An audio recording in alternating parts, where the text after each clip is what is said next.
Hey, what's up, everybody? Brotrio here, and we are finally doing another Whatcha Playing powwow. It has been a while since we've done one of these. It's been a long time. Mainly because, and I don't know why we never did a joint video on it, but we've all been playing Animal Crossing for most of the year. Yeah. So it's the same game to talk about, but now we've played a good amount of other games and beat them, so we can fully dive into these. So we do have spoiler warnings. We'll let y'all know well before they happen, so keep that in mind. But I'm going to start because I just beat The Last of Us Part 2, and my God, Naughty Dog, you have done it yet again. It was amazing.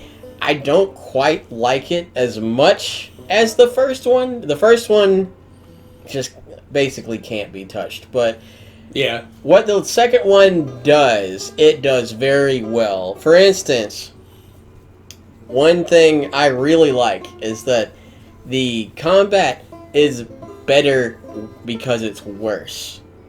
Because you play as Ellie. So in the first one you play as Joel, and Joel's a big old, like, beefy boy, so he can, you know, take a bunch of hits and hit hard. But Ellie isn't. She's a scrawny little girl, basically. I mean, she's a grown adult, but still scrawny. And she's taking on, like, you know, all these clickers and infected and actual people, most of them men.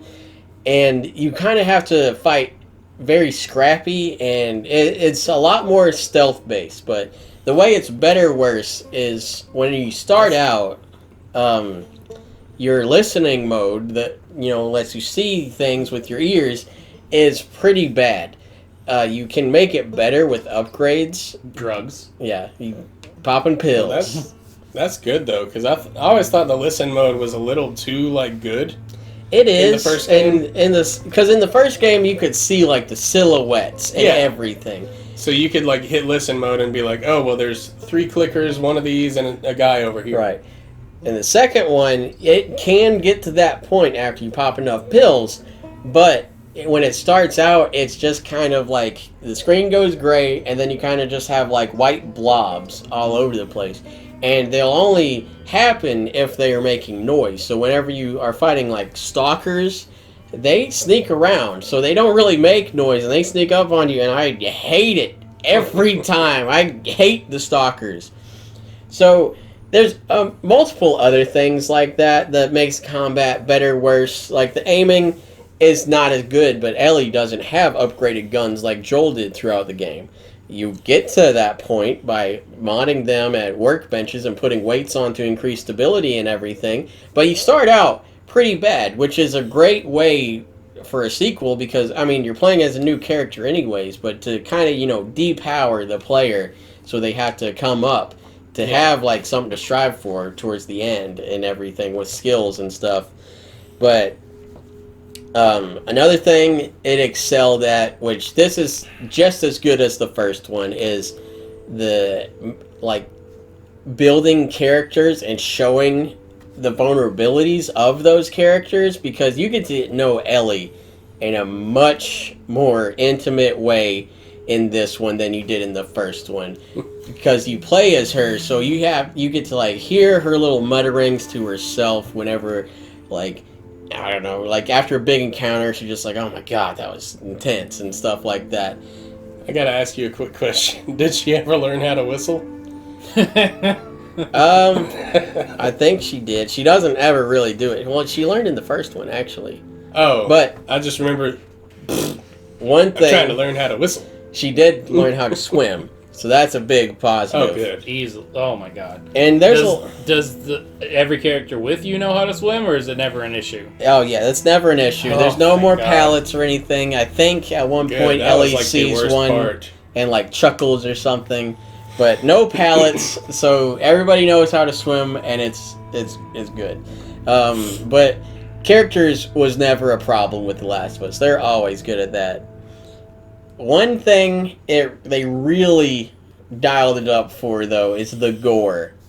Because this is the end of the PS4, so they used all the like new like fangled stuff for the PS4 and like really built this realistic looking like beautiful game. and the gore is all part of that. Yeah, I was watching you play in the entrails, and it's gross. Yeah. Yeah. Like, if you have a person and they're next to like a wall and you shoot them in the head, it'll splurt out the side of their head, and there will be like brains and chunks and crap on the wall. If you shoot them up close with a powerful gun, their head will like flower open where the bullet exited. It's really, really graphic. With the hunting rifle, it's so powerful that you can shoot people's limbs off, and then they just start screaming until they quickly bleed out and die. It's amazing. There's even one scene where like the blood is mixing in with pools of water, and it looks so realistic, especially in 4K. Like, the blood is swirling around and not quite mixing with the water because they're different like viscosities and everything. It's really, really beautifully done, and Naughty Dog knocked it out of the park with the graphics on this one. It's amazing. Yeah, I know. I watched you play there was a section with like a subway car or something, and they had a flare, and you could just see the spores and the lighting effects and everything. Oh, yeah. Were really, really cool. Yeah, it's very, very well done. The only thing, like, it's not really a negative, but you can kind of tell once you get into it, is you can kind of see, like, the downgrade in visuals when it's, like, cutscene, and then it, like, seamlessly goes into gameplay, but it's, like, it just fades from, like, great quality into pretty good quality. And then, like, I mean, that's not really negative. That's to be expected, but you can definitely tell when it's cutscene graphics versus in-game graphics. And then, that's about as far as I can go without spoilers. So, spoiler warning, if you have not played The Last of Us, skip ahead to the next point. We will have timestamps in the description. We're not doing the major spoilers yet, so it's what y'all know so far. What? It's what y'all know so far, so it's nothing like major. I'll let you know when it's y'all's spoilers. I was just starting. I do know a little bit. It couldn't be helped with all the leaks. It's been a couple of months, and with all the leaks and other people talking about things on YouTube, and you find out a few things on accident. So, the story is stellar. It's really, really interesting, but so you start off the game, and right in the prologue, Joel dies, and it's sons of bitches. It's horrifying. Sons of bitches. You find out why he dies because he gets killed by this woman named Abby, and you find out she killed him because Joel killed her father, who was the surgeon who was supposed to perform the surgery on Ellie to take her cordyceps out to make a cure. And Joel, murdered the entire Firefly hospital and escaped. So there is like a ragtag group of Fireflies that survived that have like joined the WLF and are still like a close-knit clique of Fireflies inside the Wolves.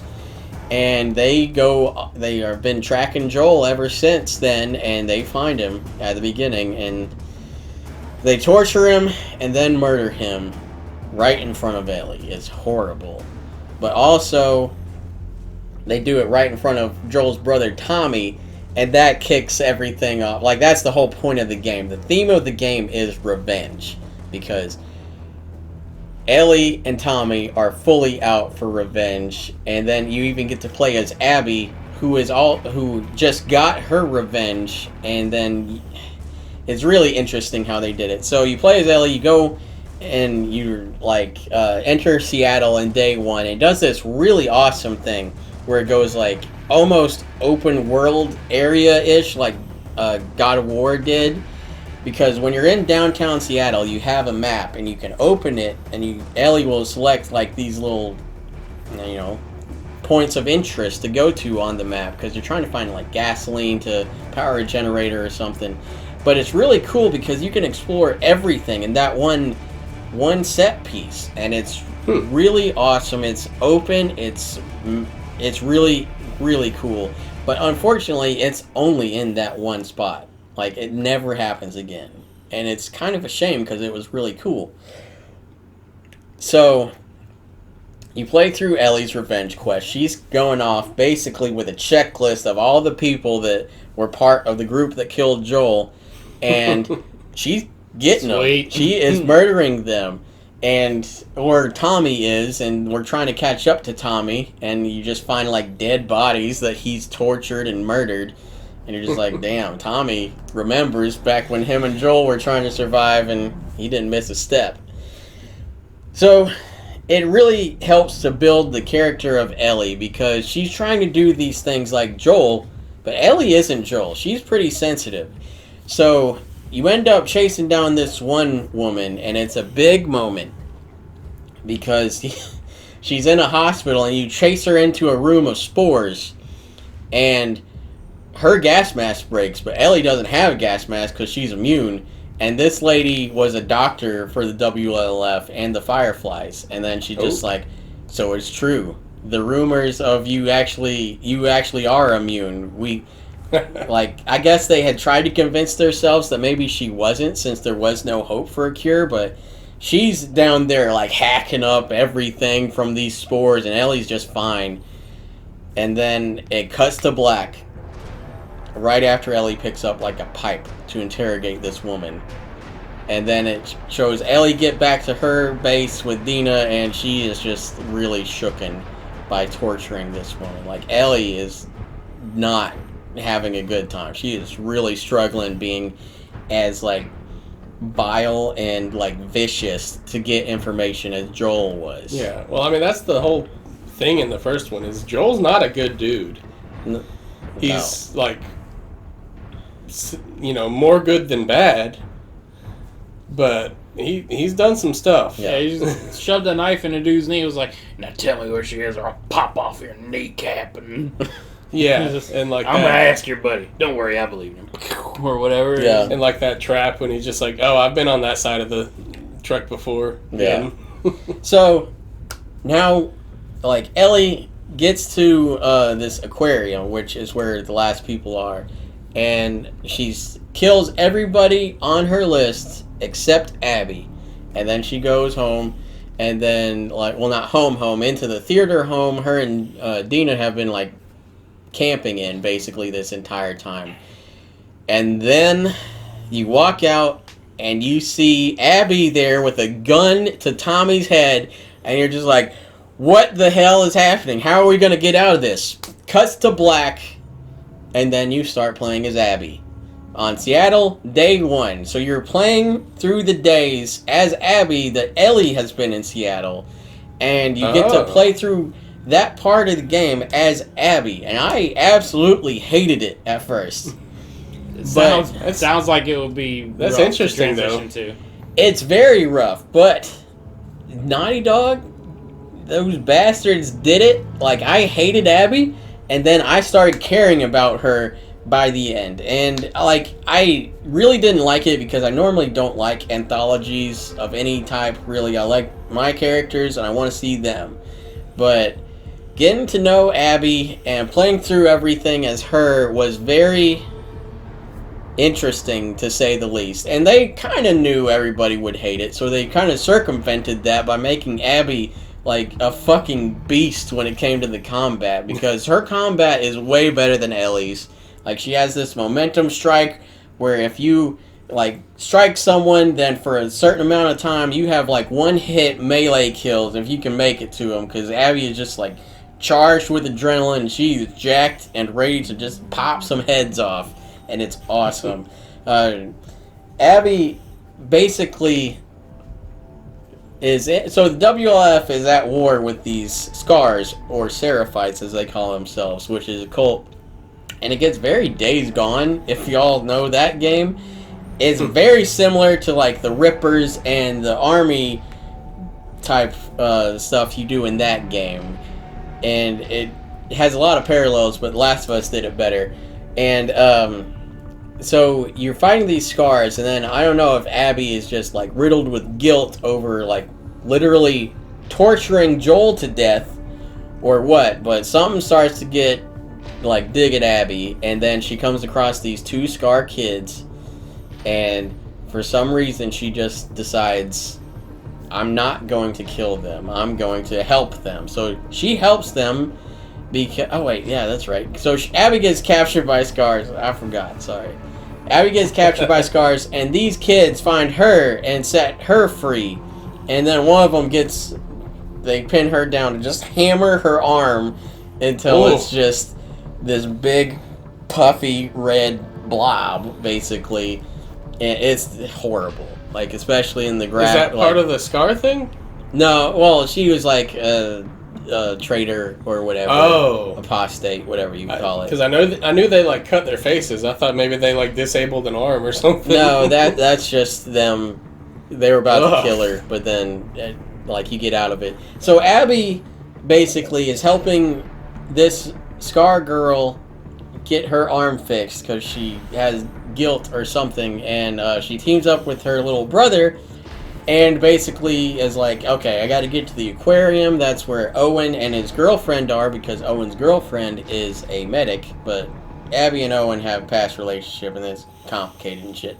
But so you get there, you're going there to get the girl's arm fixed, and then you get there and they're just like, this arm is completely shattered, we have to amputate, but we don't have medical supplies. So then Abby and Lev, the boy Scar, go back to the Wolf Hospital to get supplies. And then you get to the hospital and you have gone AWOL at this point, so then like you're just like, I'm getting stuff, it's cool, and then they're like, no, the leader said you went AWOL, you gotta come with us, and then they handcuff you to something, and this is in the past now, so like the girl Ellie tracked down and interrogated is still alive, so she lets you go and says like, don't say I did it, but then she says, who go? Who lets Abby, who go? I forget what her name is. Her name's Nora. Is that the medic? Yeah, that's the medic. So she lets you go, and then she's just like, there's stuff in the basement, but that's been locked down since day one of the outbreak. And then you're just like, okay, fuck it, I'm Abby, I can do it. Oh, God. So then you go down to the basement, and you're looking through stuff, and there's nothing there. And then you hear this, like, loud rumple of, like, a roar, and you're just like, I don't know what the fuck that was.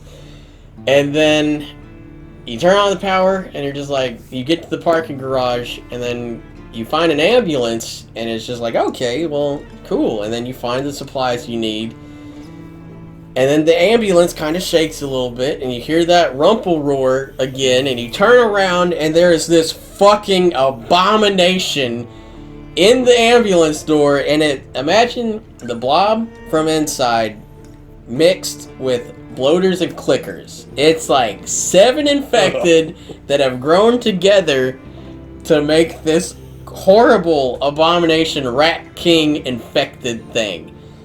Yeah, it is nasty. You showed me a picture. Like, it looks disgusting. It's got Like, horrible. legs and hands coming out of its back, and it's awful. Ugh. So you have to run away from this Rat King, because this thing is massive and it can bust down walls like it's nothing. So then I thought, okay, I'm gonna go there. I see some like little openings. I'm gonna slink through one of these, and then I can shoot it, and then I'll have to walk around. Nope, that motherfucker came charging through that wall and got me. So then on my next life, I was like, okay, I can't do that. So you basically just have to run around avoiding this thing, peppering in shots where you can. And it was the most intense moment, like, ever. And I was sweating so hard when it got to that point. But eventually, I killed it. I ran out of ammo several times, was running around, grabbing supplies, then I would, like, dodge it, run around, craft, like, a pipe bomb, throw it at that, and then run some more. It was, so intense.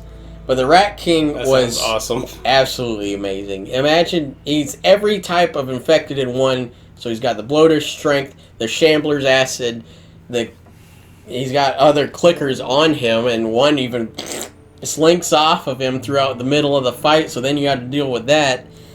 Ugh, it was intense. So, the best part is Abby is just like, okay, that was intense. So now I'm back. Or go back to the aquarium. And then she gets there, and all her friends are dead because Ellie came and killed them. Oh. So then Abby's just like, oh my god, I gotta go kill this person. Because Ellie left her map that circled the theater as their base. Oh, wow. Yeah, it's terrible. Good job, Ellie. So then, and this is the next worst part. Because at this moment, I thought the end of this game was happening like 7 times.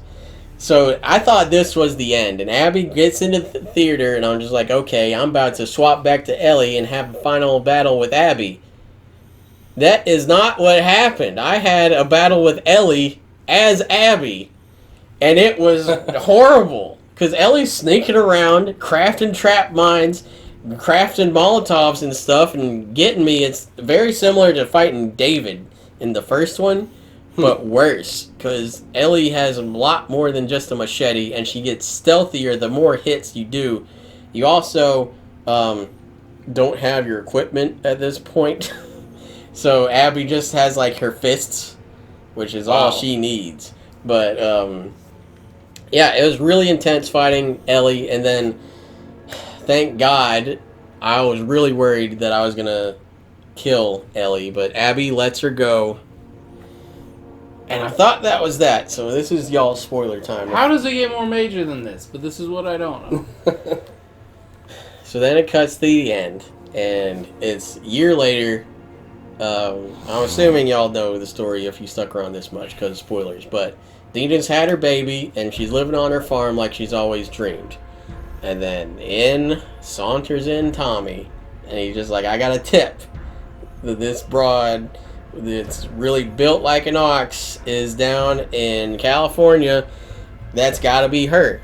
She walk around with a kid with scars on her face, and then Ellie's just like, no, I can't. I got too much here.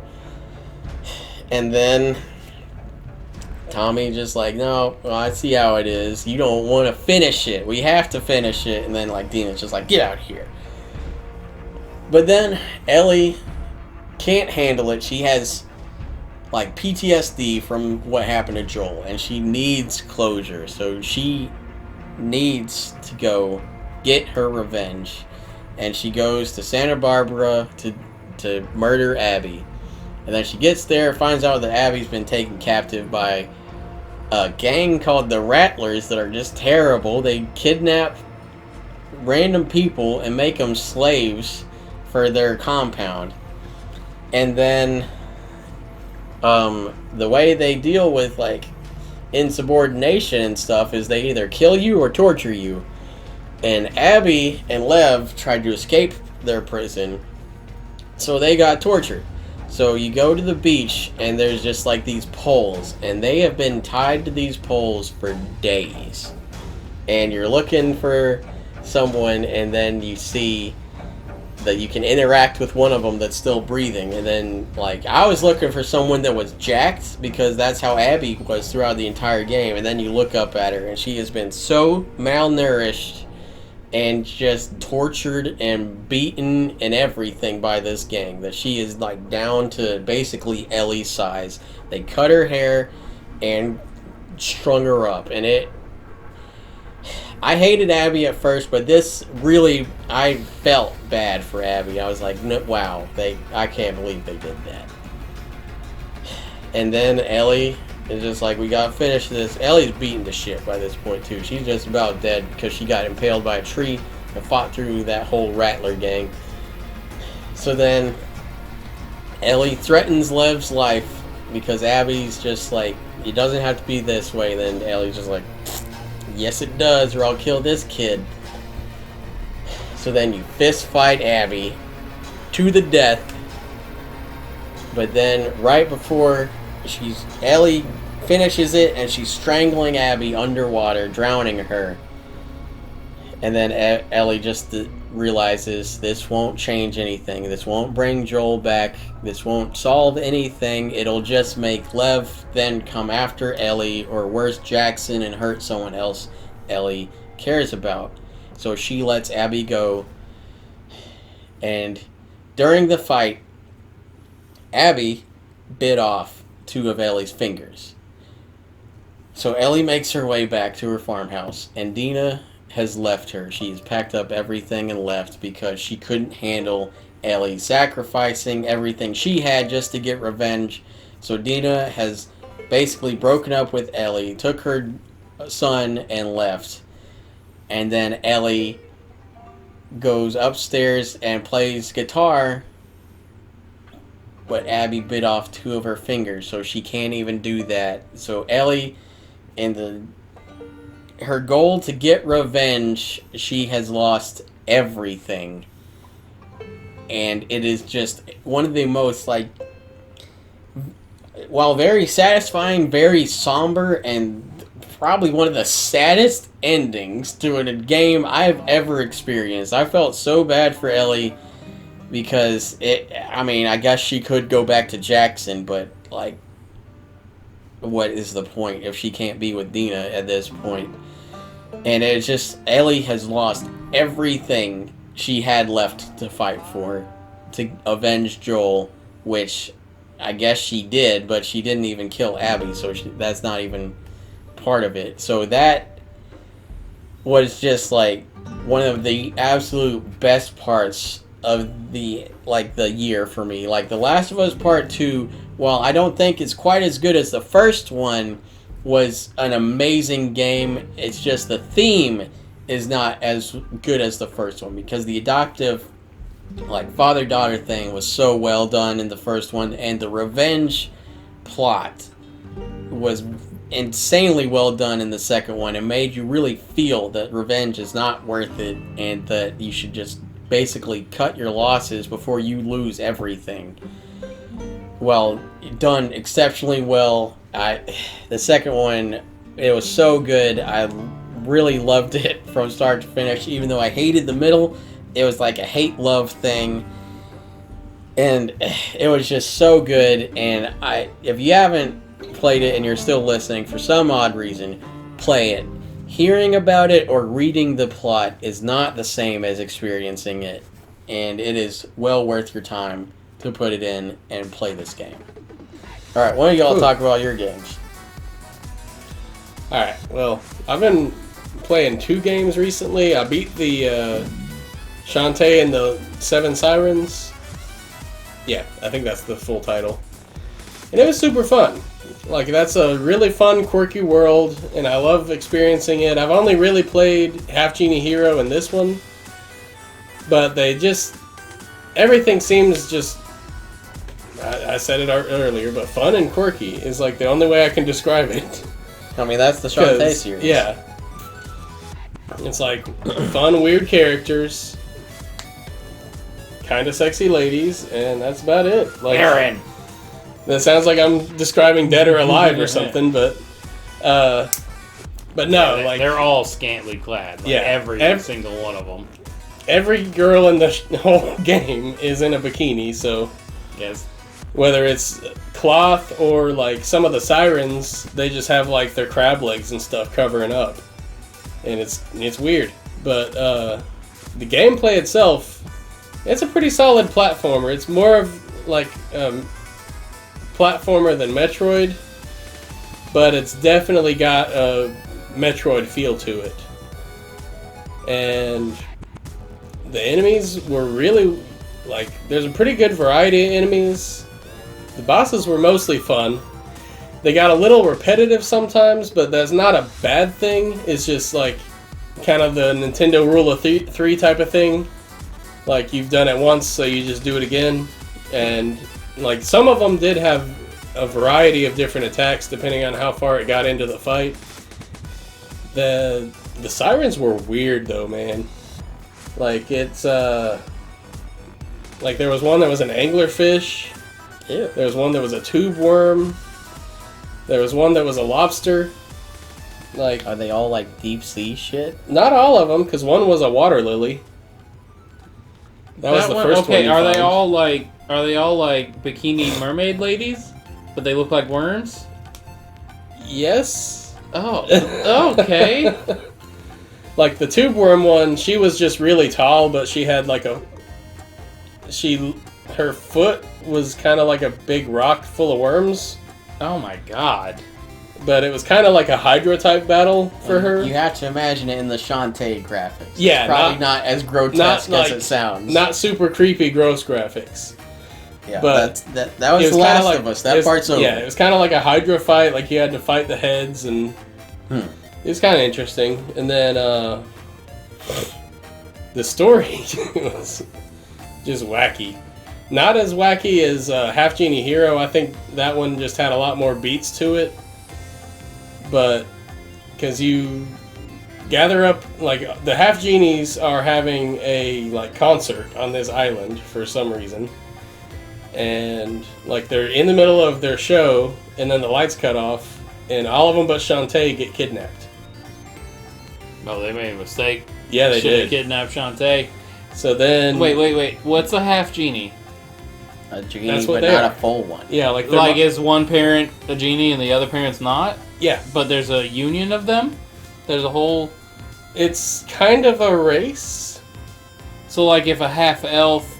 It's like their moms were genies, but now the genies aren't in the real world anymore. They're in the genie realm. Okay, so it's kind of like...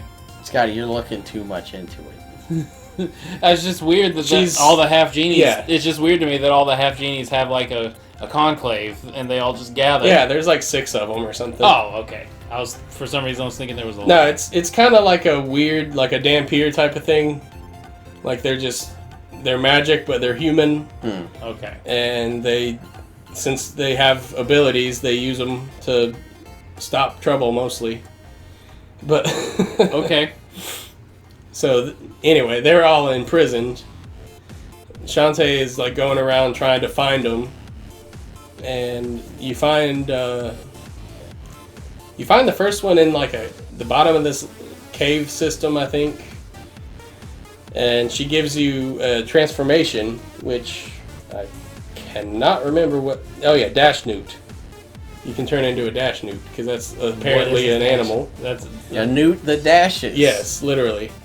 And that's how you can climb up walls. You just hit I think it was R, and you can just dash across and climb walls. It's kind of cool. It just automatically triggers if you walk into a wall. You can start going up. It was I don't know. The transformations to me, I think, were better in Half Genie Hero because all of them had multiple uses. Because the Dash Newt is basically you can. Well, that one does have 2, but all the other ones didn't. Because that one you can dash across gaps and climb up walls. But in the first one, the monkey transformation could climb up walls, but it also could jump higher. So certain puzzles you could solve that way. If there was a platform that was just out of reach and you couldn't fly yet, because you get a flying ability later. And then it's called the Gastro Drill. It was basically like a seashell type of thing. I don't know. Some kind of crustacean, and you could, if you bump into a sandy area, you could dig. okay. So you can't transform, or you can? Not can you walk around as the No. Dash Newt? No. Could you That's in what the I was other meaning. ones? In Half Genie Hero, you turn into the monkey, and you can just stay that You're way the monkey. until you turn back or turning into something else. Okay. And in this one, it's just for their specific uses is while you're transformed. Oh, that's weird. There's a sea frog that you get later that lets you swim, but you can only do that while you're in water. That doesn't sound good. And that was the mermaid in the first, or in Half Genie Hero could swim. You could turn into her on land, but you just flop around. It sucked, but it was funny. But she could also do bubbles and stuff underwater too, so there was more than just swimming. Oh, okay. That ability added. And the frog sections were weird though. I liked them. It was almost like a Pac-Man type game because it would there were certain rooms where it would just you had to gather up some shards or something, and there was a maze, and they were shooting bullets at you and all that. And really, the controls were fun, and it seemed to me at least, like they were optimized for maybe more of a Smash type role later down the line, but I'm probably looking too far into that. You're hoping. You're For that very much just hoping. But the best one, well, actually the weirdest one, I'll do that first, was the Jet Octo. It's apparently a land-based octopus that squirts out ink to like do a double jump. So whenever you try to do a double jump, she would just like turn into the octopus real quick and then back. Okay. And the best was the Bonker Tortoise. Because that one, like, you could charge up the attack, and then while you're running, it would just, like, you would turn into an upside-down turtle and just barrel through everything. So you turn into, like, a thrown Koopa shell? Yeah, basically. Oh, that's awesome. It was so much fun. And it was a really easy way to get through, like, long rooms that you didn't feel like going through. Mm-hmm. Because it was much faster than walking. And it also had a ground pound, so there were certain puzzles with it that you could only get through these spots with the turtle. And I just love that it's called the Bonker, like tortoise. Yeah, the Bonker tortoise. But I don't know, like in Half Genie Hero, the transformations were dances. And in this one, the dances are more like area of effect bonuses. So that's a little weird. Like there's one that just electrifies the whole room. Okay. And it's kind of cool because like you can turn, like, if there's something electrical, you can turn that on with it, like if the battery's dead or whatever. Or if there's metal objects in the room, it can electrify those and hurt enemies and stuff like that. Then there was the Seer Dance let you see invisible things. Oh, okay. So certain rooms you had to use this ability. So the dances are powers in this one, not transformations? Yeah. Weird. That seems weird. Isn't that Shantae's whole thing is transforming with dances? Yeah. Or at least in Half Genie Hero, yeah. Yeah, the hair whip's back, of course. That's her, like, her thing. Huh. And, let's see, there was that. There was Refresh Dance, which, like, brought plants back to life and stuff like that. Like if you'd see a little dried up tree trunk, you could do this dance and then it would both heal you and bring this thing back to life, and it would like pop out a gold nugget or something. Like it would always be something worth doing. And then the Quake was pretty cool because it would just cause an earthquake and that would move certain walls in the room around sometimes, and like it was the only way to get through certain puzzles. And it would hurt all the enemies on the screen. Yeah, I mean, obviously. But it was just that and the Spark Dance that hurt enemies. The other ones just are stuff to get you through things. For puzzling? Yeah. Okay. And I don't know, like you get to the bottom, this was actually a little scary at first. Because like you finally get to the bottom of this area after you've saved all the other Half Genies and fought all the Sirens. Except the Lobster Siren is like kind of your friend. Okay. Because she was following you around the whole time. You kept seeing her like in the background, like peeking in at you. And then you finally confront her and she starts crying because she's scared. And then she's just like, basically, we don't have to fight. And Shantae, being Shantae, is just like, okay, we're friends now. But you get to the bottom of this thing, and apparently the Sirens were basically like either a super advanced civilization or aliens or something. Because like the lower you go, the more technological it gets. Huh. And then you get to this gate that's locked by a ghost that's a dog. Okay. Obviously. And then it's like, hey, you have to go down there to stop this from happening. But if we open this seal, all the Sirens get out. And up to that point, she's only heard the legend of the 7 Sirens, but apparently there's thousands. Oh. And they're locked up, except for the 7 that were not. But, you know, to save everybody, you have to go down there. And then in that area, it's just like a lot of kind of crustacean-y looking enemies, kind of like the space pirates from Metroid. Okay. There's male sirens. I thought that was weird. That is weird. They're just like real buff, like crustacean-looking dudes. But they don't have, or they just have like eyes and peering through a slit in their chest. They don't have a head. No. And That I don't know, sounds they're awful. like, they're shooting lasers and stuff. They're like super advanced compared to everything else. And then you come across the Empress, that is the leader of the Sirens. And that's the final boss. And it was actually a pretty tough fight. That's one thing I was going to say is, generally speaking, this game is super easy. Okay. Like, to make it a challenge, I just tried to stop using healing items. I had to use all of my healing items on this Empress, because, like, it's a tough fight, you get through it, and then she's like, this is kind of a plot twist, but I'm sure it doesn't matter. But spoilers if you haven't played it. You've been spoiling it the whole time, I mean. Well, this is like the biggest plot point of the thing, I guess.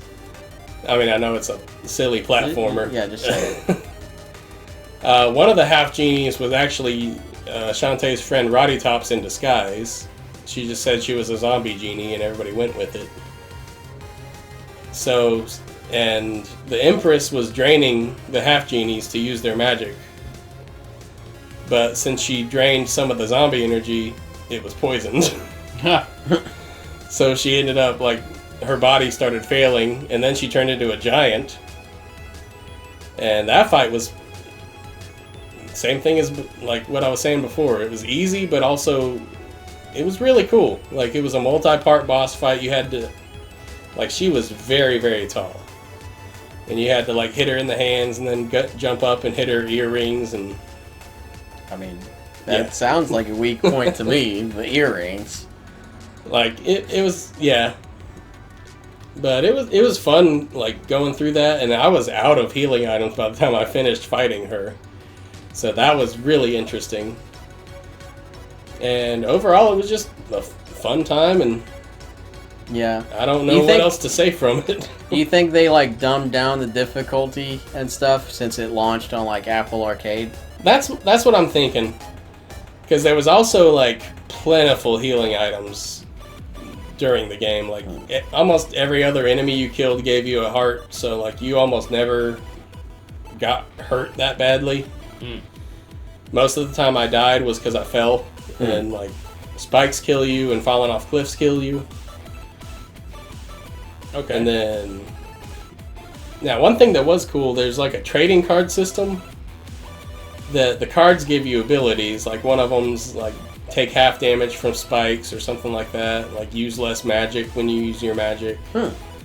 That's cool. Like It's the kinda rings from Oracle of Ages and Seasons. Yeah, exactly like that, where everything just did like a little bit of something and you could equip 3 at a time. So you could kind of customize your gameplay to what you wanted or what you were having trouble with. I never have tried the New Game Plus yet, but I know it's you do less damage, but you have more magic or something like that. Okay, that's cool.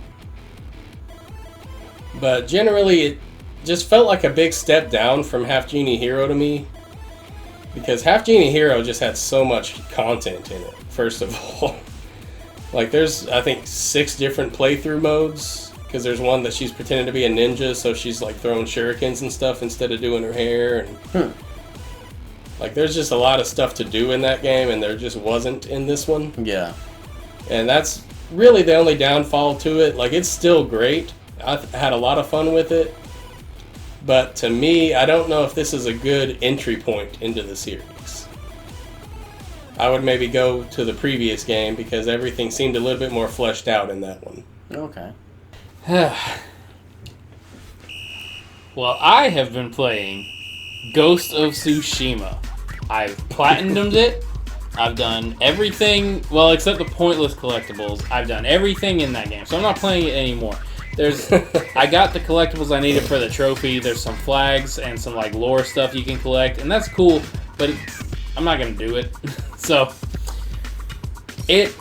from start to finish, Ghost of Tsushima was fun.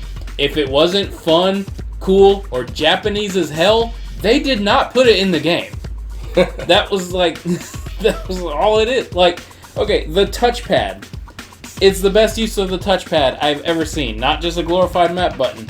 You do up on the touchpad for your wind to guide you to places. Do down on the touchpad to like bow to your enemies to show like respect after you beat, or bow to anything. Huh. You can bow whenever you want.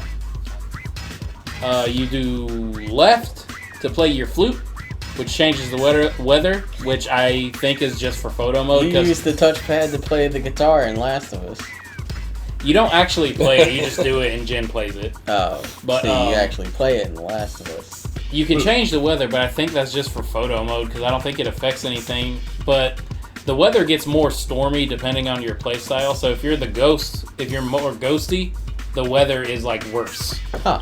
And stuff like that. Because you're like worse by honor standards? By samurai strict standards, yes. But my favorite is if you swipe right. I didn't discover this for like 20 hours through this game. You swipe right, and that's how he, like after a fight, he'll get his sword and he'll like clean all the blood off on his sleeve and put it away all cool. Does that do anything? Or No. is it like in Twilight Princess when Link... It's like Twilight Princess. Sometimes he'll just flick it and flick all the blood on the ground and then put it away. To be a badass. Just to be a badass. So the touchpad was incredible. I'm kind of upset that no one else has done this kind of stuff with the touchpad, at least all that much. Because most of the time, that's your map button. That's all it is. Yeah. The combat is excellent. It's one of the best sword combat systems I've ever seen. The combat it's all about parries and timing and stuff. It's kind of like it's similar to Punch-Out a little bit, like especially in the duels. The duels are mainly where it's similar to Punch-Out. Like not gameplay wise, but like just you find pattern wise. It's patterns. Especially in the duels. The duels are boss fights. You can't even do ghost stuff in the duels. It's all samurai stuff. But yeah, that's where the main thing comes in, because they all have different little patterns, and some of them they all do this weird little samurai dance that you get every attack in the game almost that anyone else can do. But there's this one attack where they get their sword and they hop back and forth like this. And they're just coming at you, and you can just parry it or dodge it or whatever. It's so weird. Doesn't sound threatening. There's another one that I wish you could get where they like drag their sword against the ground and like throw mud at you or whatever. Oh. You don't get that, but you get like kicks and stuff like that. But one thing that makes the combat so good with general enemies is you can mix in ghost stuff. So if you're fighting and you're getting a little overwhelmed, or if you just want to, you just throw a few shurikens and then you can go after one guy while they're all stunned and pulling shurikens out of their necks or whatever. And or you can throw sticky bombs, which is basically like tar on the end of a bomb, and he has the stick, and you just lob it at him. And that's cool. That I upgraded that where it'll kill the regular enemies. It hurts them pretty good, but it didn't kill them like right away at first. You get what else do you get for combat? You get bow and arrow you can use in combat. I used it only for stealth, really. There's a lot of combat options. But if you go straight samurai, it's parries, timing, choosing which enemy to take down, which is the biggest threat, which one to take down first. If you start getting overwhelmed, you can also throw a smoke bomb on the ground or run away. And you have to take down an entire outpost of people, or if like you select like the alpha male and you take him out, does everybody else just leave? There are certain charms and certain outfits that make them more prone to be scared and run. And there's attacks. My favorite attack in the game is called Slaughter. And if you sneak up, you can't stealth kill the leaders of bases. You can critically damage them, but you can't like walk up and stab them in the throat. You can still kill them with the heavy bow, because that's how you kill people with helmets. You can still kill them with that. But when you unlock the Slaughter ability through the story, Jin just sneaks up behind them, takes both hands, slices their head clean off, and yells at people, and then they all run. What does he yell at them? Well, it depends. That might have just been story when he yelled at people, but like in the story when he did it, he was like, "Run! "Run, you cowards!" It's so cool when they run from you because they get scared. And I had a charm where if I kill people with fire, or no, light people on fire, they're more likely to run. So I'm like if they're in the grass. That sounds like that should happen anyway. Yeah, if you're in the grass, you shoot a fire arrow. The grass lights on fire, like kills like 2 people, and the rest just run sometimes. But that's depending on the ghost outfit is really good for terrifying people. You don't get that till the end of Act 2 out of 3 acts. Oh. But there's also charms that do it, and poison scares them really well. Because my first instance with poison was you can unlock poison in the wind chimes you can throw to make little sounds to catch attention, and when they approach it, it poisons them. But you unlock a freaking blowgun late in the game with poison darts and crazy poison darts. Oh, that make them go insane and start attacking everybody. Oh, I love when games do that. But it's horrifying when you poison them. Because they start vomiting up blood and convulsing, and then they fall on the ground and convulse and choke on their own blood and die. Oh, man. Oh, my God. Great.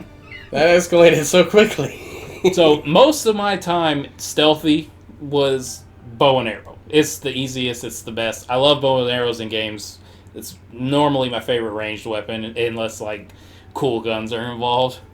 But, like, mostly, I mean, they're kind of stupid, so... I mean, on normal mode, they're kind of stupid. On hard mode, they get smarter. But you could just, like, pop out of grass and headshot, get back down. And then they're like, they just crowd around their buddy. And then the ghost outfit also... They're just like, huh? What was that noise? There's charms for this, too, but the ghost outfit, yeah, it's kind of like that. They give up too quickly for a dead body being there. But the ghost outfit makes them 40% less... give up on finding you 40%... No, it makes them detect you 40% less fast. So, like, you could just stand there sometimes with the ghost outfit. But there's also a Mongolian, like, armor set that you can wear where they won't detect you unless you start killing people or if you're somewhere you really aren't supposed to be. Oh, that's cool. So that's pretty cool. So can you steal stuff? Like, do you pick up supplies? Yeah, you pick... supplies are what it's called. You need thousands of supplies to upgrade your gear. Because upgrading it's where all the cool skills come in, like... The Sakai is his family name. He's Jin Sakai. Okay. And you get the Sakai armor, and it adds to... remember the standoff thing? Where if you time it right, you instantly kill like 3 people? You can do 5 with fully upgraded Sakai armor. Oh, wow. So if you wanted, you could just wear the Mongolian armor, walk into a camp, and pilfer all their shit and leave undetected? I think so. I didn't try it that much, because if you do stuff like that, you might get caught, but there's not really a stealing mechanic, because you take stuff from villagers' houses and stuff, too, and nobody cares. There's not really a morality thing. It's not like you do ninja stuff and then ghost meter goes up. It's just like, story-wise, he is the ghost. Like, story-wise, it's a slow descent from an honorable samurai to, like, then it just gets to... I'm pretty much the last samurai left. I have to do what I have to do to fully embracing his new title and burden as the ghost. Oh, okay. So that's enough about the combat and stuff. The blood, there's not a lot of gore, but the blood is incredible, especially when you do the standoffs. Because he just slashes at him and it's just like more blood than probably is possible in a human body. Just going everywhere. Every little particle is rendered, so it's just like beads of blood everywhere. It's so cool. The duels, my favorite duel besides the Mythic Quest duel, and I forget the man's name. There's a Mythic Quest duel where you duel a legendary swordsman at the end of it that supposedly has armor gifted to him by demons or something like that. There's a lot of like mysticism stuff in there, but it's just like probably not true. Yeah. But one of my favorite ones is when you're going after the longbow that kills armored enemies and stuff, there's this guy, and he's wearing a weird, like, Tengu mask.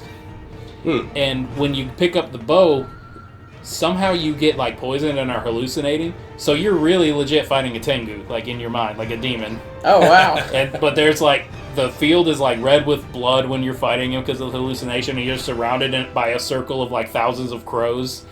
It was so cool. That sounds like, if awesome. it's not cool or fun, they generally didn't do it, or Japanese as hell. Wow. The world is super fun to explore. It's mostly just like after 5 hours in the game, you find what you're going to find pretty much, and more stuff opens up as you get more weapons you need to collect. Like with the poison, you need to collect certain flowers for the poison, certain flowers for the crazy poison, and stuff like that. Okay. But it's just, there's not much climbing, but it's cool when there is. It's just fun to run around it's Samurai Red Dead, and the developers in a podcast I was listening to literally said that. They were like, when I was pitching this game to people, I just told them Samurai Red Dead. It's what it is. It's just every nook and cranny has something, and it's probably just supplies, but you need so many of those it doesn't matter. The world is fun, cool. There's characters and foxes and birds and stuff to follow. It's great, and every collectible except for 2 types, and even those have lore to them, like more flags. You tell this monk more samurai stories, so you get to hear more about the samurai and stuff. And the records are like records of what has been happening on Tsushima or something like that. Mongolian artifacts, same thing about Mongolian like tools and weapons and stuff. Oh, so everything has a purpose, but like the hot springs upgrade your health. The haikus give you headbands for every haiku you do, and there's like 80, or no, there's only like 30, but that's a lot of headbands. But you make your own haikus. Oh. So like it'll the keyboard.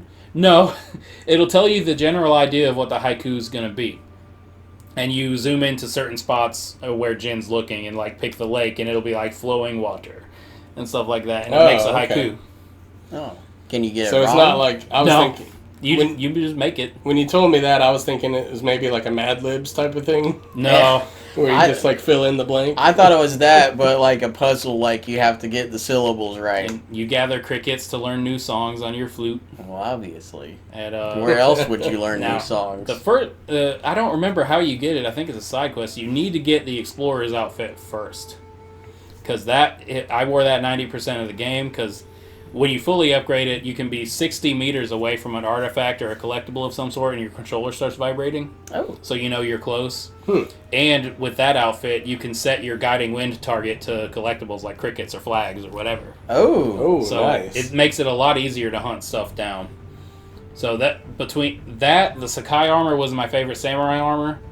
Gosaku's armor was really cool. That's the mythical quest armor, and you look like a friggin' lion when you fully upgrade it, because as you fully upgrade it, the costumes get cooler. Oh, that's awesome. They change. I didn't know they had that. cosmetic changes. Yeah, like when you start with the Explorers and the Ghost outfit, I think those are the only 2 with real capes. They don't have a cape, but you upgrade it and the cape gets longer and better and stuff like that, and symbols all on it and stuff. It's cool. The characters are all really cool. Like Jin is mostly your run-of-the-mill protagonist, but there's all the side characters and main characters. Everyone's interesting. I was afraid all the straight-laced like samurai characters were going to be boring, but they're not. They made them like they're still straight-laced samurai characters, but they, especially with Jin's uncle, you can kind of tell he knows the old ways aren't gonna win, but he'd rather die honorably, kind of thing. Yeah.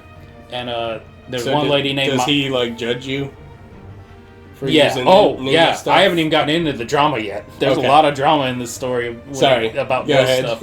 But there's you remember the E3 one where he sword fought that older lady at the end of it, and all the fire was everywhere and all that. Yes. That's a side quest. Damn. So that's Lady Masako, and that's a side quest. There's Sensei Ishikawa. He's the bow instructor, and you're helping him hunt down a former student that's helping out the Mongols. There's Japanese traders in this game, and you have to kill them too. Like, there's Straw Hat Ronin, which they're basically mercenaries, and they just fucking betray you. They betray Japan and start working with the Mongols because they think the Mongols are going to win. The story is not phenomenal, but it's really good, and the characters make it even better. So, like, the drama I was talking about, like, at first you save, your uncle's captured. Every samurai, almost every samurai on the island dies at the beach of Komoda. So it's only like 80 and thousands of Mongols. So not only do they overwhelm you, they don't fight with any kind of honor. Like the best swordsman, like, you know, on They getting like sand in their eyes and shit. kind of, you know, on Troy when he's like they send their best warriors to fight, and that decides the battle. Samurai tried that, and the Khan, Khotan Khan, he's a bastard. Is that one of the Mongols? No, he's the Mongol. He's the Khan. He's like Genghis Khan's great nephew or whatever. He's not his... None of these people are really a historical person. Like, they just took the event and made their own story with it, pretty much. But he just throws a bunch of alcohol on him and sets him on fire instead of fighting him. It's bad. They're bad. It's kind of a nationalist story. Like, you know, when in... like American movies, America's like the best and like there's no flaws. That's kind of what they did here, except a few Japanese betrayed people. Like the Mongols had no, and I don't know, the Mongols probably didn't have any redeeming qualities in the real world because they were conquering everything.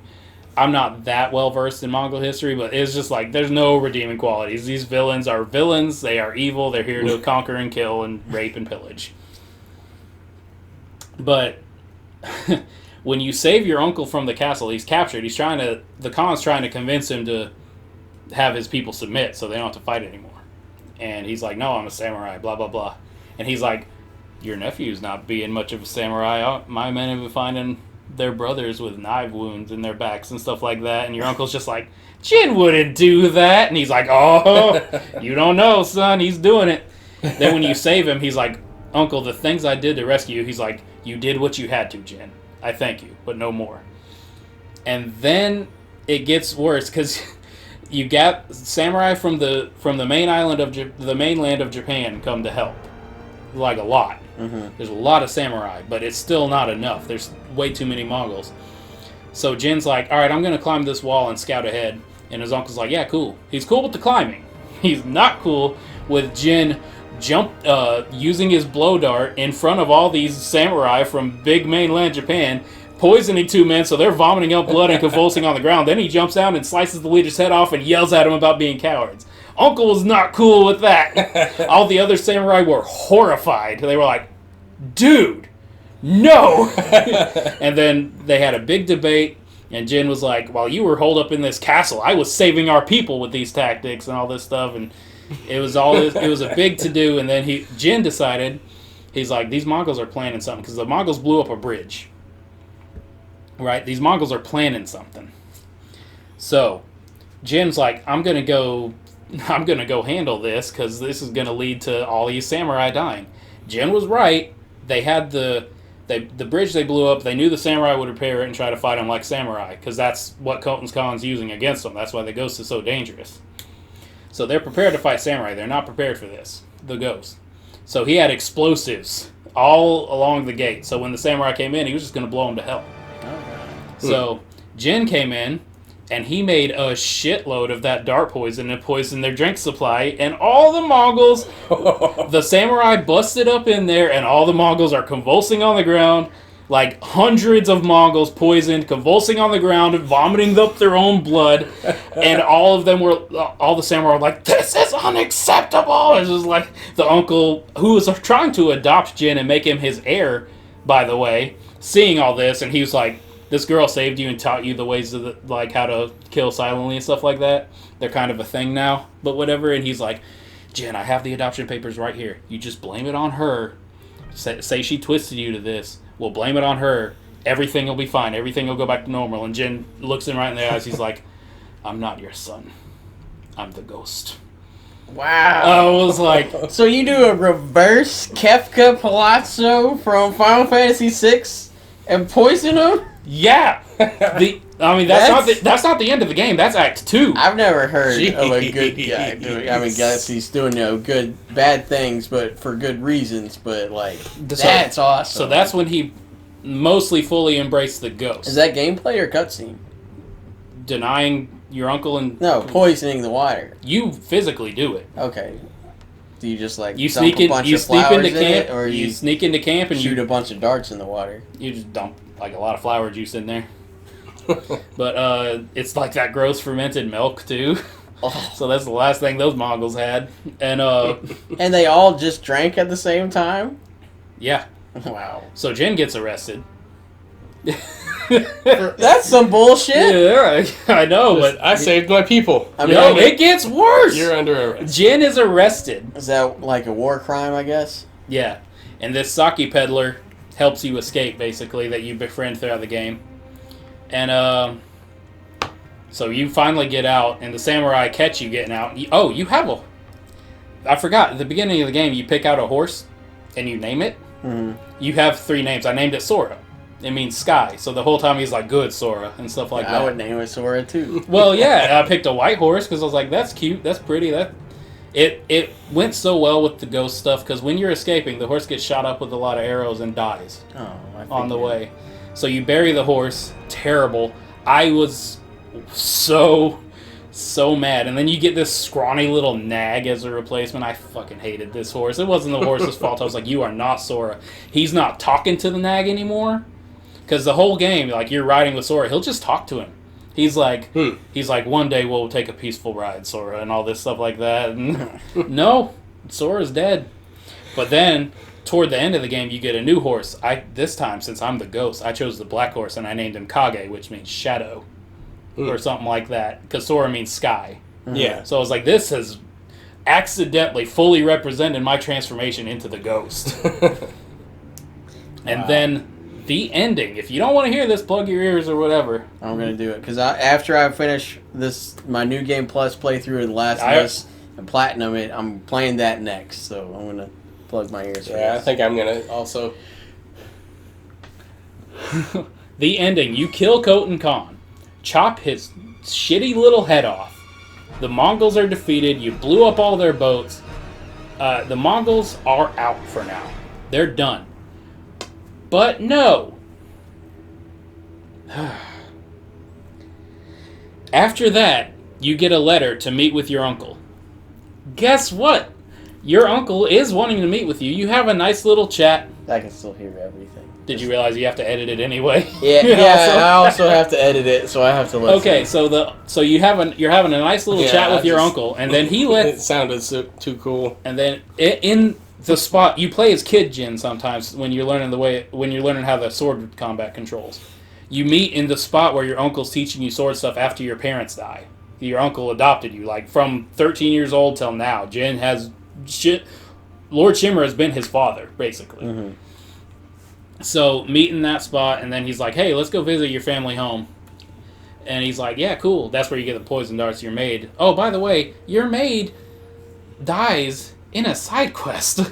Like your lifelong maid, caretaker, nanny, whatever. Like she just has little hints of Alzheimer's, and it gets real bad during her side quest, and she just dies. Oh god! How is this a side quest? Huh? That seems important. Yeah. And then, so you go to your family home, and Lord Shimura informs you that he has been sent to kill you because the shogunate has branded Jin Sakai a traitor and has dissolved House Sakai. Shit! And So he has sacrificed... That's your uncle that's coming to kill you? Yes. Okay. And he's honor bound to do it. So he has to because the shogunate told him to. So he was like, "You have no honor," to Jin, and Jin was like, "And you are a slave to yours!" And all this dramatic shit. And then you have your final duel, which was my final duel, because I went across the island and did friggin' everything, just about, and I had the final duel to get the trophy was with the uncle. So I had my final duel with the uncle, and the whole time he's just like, "You were to be my son, Jin," and all this stuff, and it's so sad. Wow. And then you beat him, and you get you write a haiku with your uncle right before the fight, by the way. It was beautiful. They both wrote a haiku. And he was like, "These are the last words of Clan Sakai." And he was like, and then Jin was like, "And Lord Shimmer," or something like that. But after you kill your uncle, you get the only moral choice you get in the game. He begs you for an honorable death. After you beat him, not kill him. He begs you for a samurai death. You can choose to kill him or not. That's the only choice you get in the game, really. What did you choose? I didn't kill him. It's the last... That's awful! I found out that's the canon ending, too. I hated my choice at first. Killing him as the canon ending? Yeah. Okay. I found that out. I think that's what... Yeah, he said on a podcast the true ending is Lord Shimura lives. And Jin was like, "I may have no honor, but I'm not going to kill the last of my family." and stuff like that. And then Lord Shimura's like, Like, he was like, they're gonna hunt you till the end of your days. You will never be free and all this stuff. And Jin's just like, yeah, whatever, and puts on his mask and leaves. His cool ghost mask. Now, if you kill him, I looked this up later, it's a lot better. If you kill him, Jin, like, gets out the dagger to help him commit, like, seppuku, and he's just like, I will make sure everyone on this island knows what a wise teacher, and then he starts crying, and he's like, what a wise teacher, uncle, and father and leader you were. Wow. And then just samurai deaths. Oh, man. I was like, this is better, why didn't I do this? This is so much better. Oh my god, this game was so good. Wow. Yeah. And then my last positive note were the mythic quests, which have little, every time, like, it have like a cool Japanese painting, kind of like the Borderlands openings, where it'll be like weird little, like, no color, just like crude kind of drawings of what's happening, and it'll be like, this man's bow was blessed by the demons and it's cursed and all this stuff, and tell you the mythical story behind it, and then you just go find it. Oh, and cool. where they get their armor or their techniques, which also add to the combat. The combat, but just back to that real quick, everything is a button or a button combination. The only time you're in your menus is when you're upgrading your skills or equipping charms or sword kits to make your swords look cooler. So you don't have to equip sticky bombs or anything? No, you hold R2 and all your throwable weapons are D-pad. That's like, so you just choose. And time slows down for a second for you to choose. You hold either R1 or L2, one of them, to choose what type of shooting ammo you use, whether it's blow dart or arrow, longbow, or what's the other one? There's another one. I forgot. Boomerang. That's not boomerang. Shuriken? No, shuriken's one of the throws. There's another shooting one. Anyway, it'll come to me after this. But when you're selecting your ammo, when you're selecting your bow or whatever, the ammo for whatever you select is on the face buttons. So it's just like arrow. It's just like bow and arrow, fire arrow. And then you have it. And the techniques, like, the main one that I liked of the mythical techniques was the fire sword. Oh, that's the other. That's the other throw. No, yeah, that's considered a throwable because you light oil on your sword and you have a fire sword now, and that scares everybody. Wow. So that's my favorite one. You don't get it till way late in the game though, but that's. You just select it with R1, light your sword on fire. But if you push L1 and R1, it uses up 3 of your resolve, which is how you heal yourself. Like Kylo Ren, he just punches himself and grunts a lot, and then he's healed. But it takes 3 because it's so powerful. But he just like does 3 quick slashes, and if you kill the guy, he'll automatically go toward the nearest person, so you don't waste it. Oh, cool. And stuff like that. But that like will take arms off or whatever. The lightning, some kind of lightning strike. I can't remember the name, but he just like grabs the sword like this. No, it's just called that. He grabs the sword like this and just darts forward, and that'll cut arms off himself. Both of those are completely unblockable by anybody. And there's also stances for every weapon type. If it's a sword user, you use the earth stance or the stone stance, and that is only good against sword users. Shield users, same thing, and he has different stances for all of them, like sword, shield, spears, and heavy. But there's also the ghost stance. If you get enough kills in succession without being harmed, or if you slaughter the leader, it instantly fills it up. You can. He does this ghost stance. The whole screen goes black and white, and thunder claps across, like over everything. Ooh. And he's just like, all these people are like on the ground, like backing away, trying to get away from him. You can get 3 kills instantly on anybody. Wow, that's awesome. So you have 3 kills. I used it on a dog once. There's Mongolian war dogs, and they suck. Because I have to kill those guys first because they can sniff you out. Oh, I've already killed a ton of dogs in The Last of Us. Yeah, I they hate suck. them. The only things I don't like about it, there's a few weird animations here and there. All the straw hats, like not the Ronin, but the actual hats you can get, pretty much all of them are like broken and gross looking. So I didn't like that. I wanted to wear a cool... Ugly? Like in game or like rendered badly? No, like they're like falling apart. Okay. In game. Like they're supposed to look like that, but I wanted a cool, clean Samurai Jack straw hat, and the best one I had was like the Oni demon hat or whatever. And it matched my traveler's outfit very well because it was red. I dyed my outfit red, and so I looked real cool. And I had like a wrap over my face, like a black wrap, red outfit, red cool hat. But there was just like one piece over here and one piece over here that was out of place, and I was just like, why? Let me fix it. Let me upgrade this. Some licensed cosmetic DLC they need to add in. It's like Samurai Jack robe and hat. Oh yeah, you get kind of a robe like that. I mean, I don't know if you can dye it specific Samurai Jack colors, but you got samurai robes, armors. There's all kinds of stuff, and there's bow. There's an armor that makes your bow better, and some of the side quests are a little repetitive. But overall, Ghost of Tsushima is my game of the year so far. I pretty much loved every minute of it. Wow. From start, even the repetitive side quests, I was still having fun because the game controls so well. I love this game so much, and I hope we get some kind of DLC for it because I want more. I might have to go get the flags and everything that I'm missing just because I want more. And the Mongols are cleaned out now. They're not cleaned out until you destroy all the bases. Oh, cool. So even after the story, you still have to go get the bases that you didn't get if you want to and all that. But Mongols are cleaned out, but I want more. I want like an Undead Nightmare DLC, but with Japanese folklore kind of stuff. With like Oni. Onis and like Kappas. Yeah. You had to hunt down a couple fake Kappas in the game and stuff like that, and that was really cool. I just want more. Ghost of Tsushima is... I think it's phenomenal. Yeah, I think if you have a PlayStation, go get it. It's really good. We'll see what I think of that when I beat it and what you think of The Last of Us, because I feel like we're going to be fighting each other when it comes to the Brotrio's top 10 games of the year. We probably will. I think Cyberpunk's Yeah. going to take a good bit of that, too. Yeah, But Cyberpunk could, but... I still can't believe that one's about to come out for real. Well, now that, like... Things should be about to come out. Yeah, things are balancing out, sort of, ish. Like, this year is still basically a wash, but this second half, we're getting to a lot of stuff.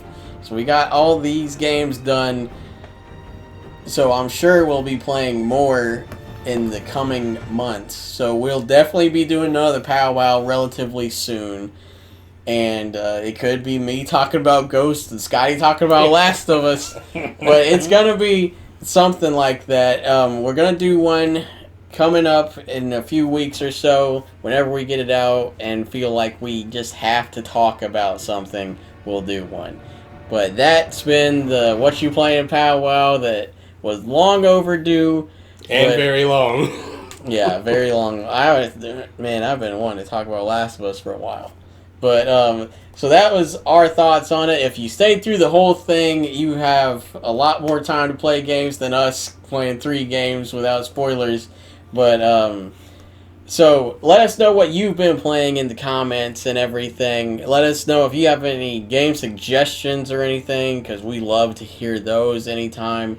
We just beat a few games, so we're looking to play some new ones, and y'all stay tuned to Brotrio for more powwows and other content in the future.